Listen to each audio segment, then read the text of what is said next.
Once upon a time, in a quiet little village where the fields were golden and the rivers sparkled under the sun, there lived a boy named Samuel.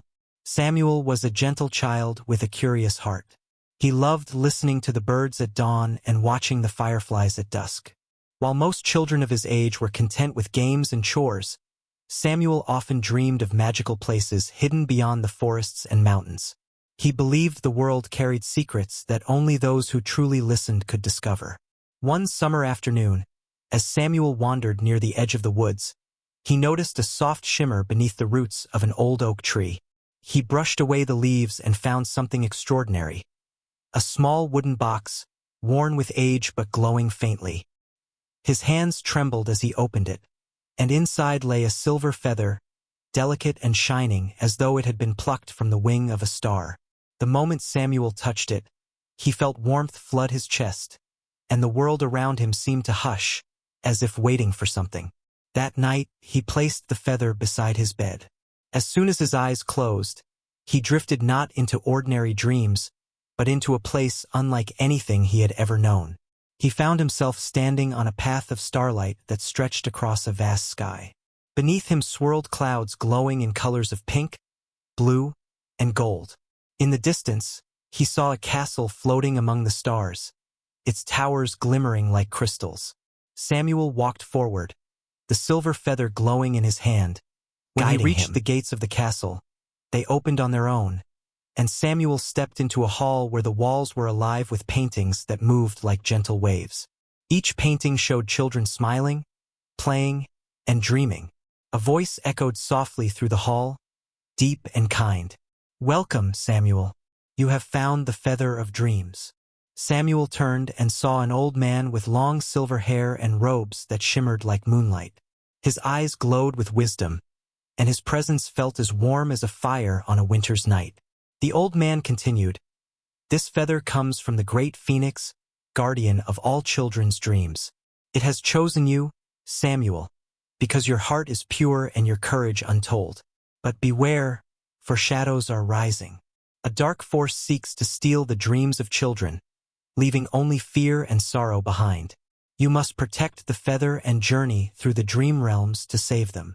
Samuel swallowed hard, but he nodded bravely. The old man smiled gently. "Courage is not the absence of fear, my boy. It is the choice to act despite it. The feather will guide you. Go now, and remember, kindness is the greatest magic of all."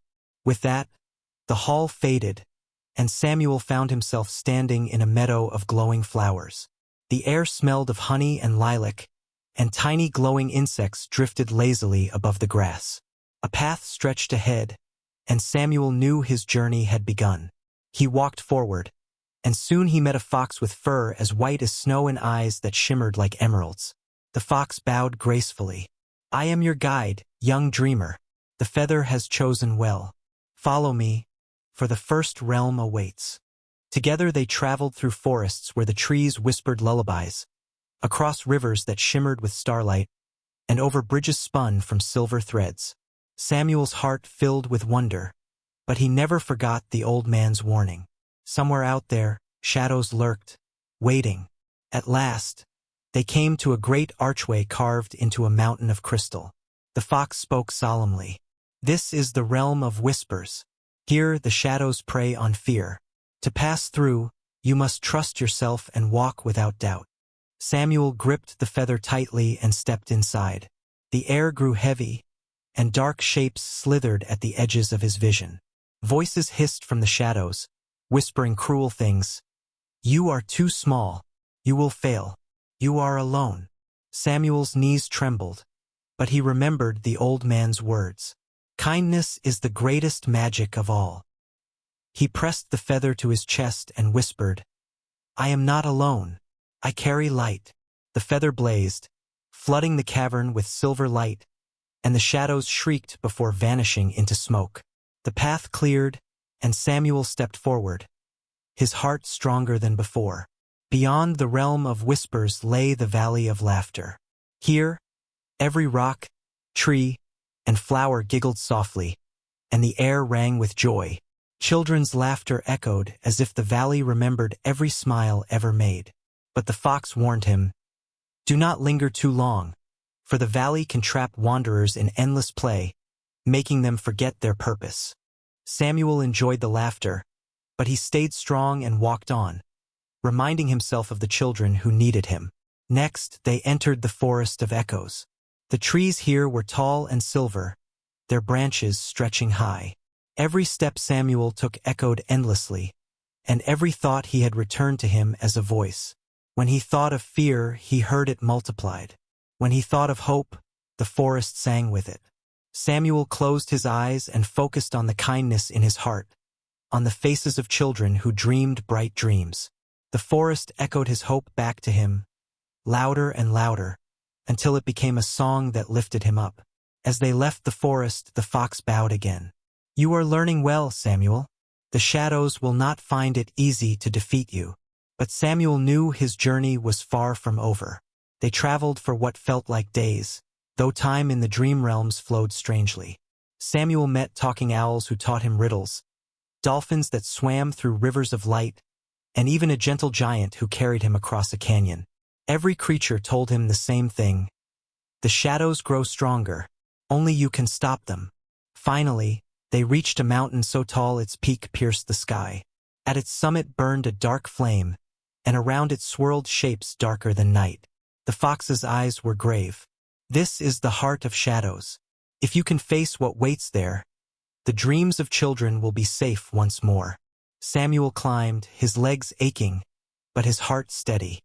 At the top, the shadows hissed and swirled, forming into a towering figure with eyes like burning coals. Its voice was a roar of thunder. "Little boy, you think you can stop me? I am every fear, every doubt, every nightmare. You are nothing." Samuel held the feather high. His voice shook, but he cried out, "You are wrong. I may be small, but I carry light, carry hope, and I carry kindness, which is stronger than all your darkness." The feather blazed brighter than ever before, silver fire flooding the mountain. The shadow roared, writhing and shrinking, until at last it dissolved into sparks that vanished into the wind. The dark flame went out, and in its place bloomed a flower of purest light. The feather glowed gently, then floated from Samuel's hand and rested in the heart of the flower. The sky cleared, and across the dream realms, laughter and joy returned. The fox bowed deeply. "You have done it, Samuel. You have saved the dreams of children everywhere. The feather will now remain here, guarding the realms for all time. And you will return to your world, carrying the memory of your courage." The world shimmered, and Samuel felt himself drifting back. He awoke in his own bed, the morning sun shining through the window. The silver feather still rested beside him, glowing softly. He smiled, knowing the adventure had been real, and that whenever darkness tried to creep into his heart, he only had to remember the light he carried within. And from that day on, Samuel lived bravely and kindly, for he knew that even the smallest light could defeat the deepest shadows.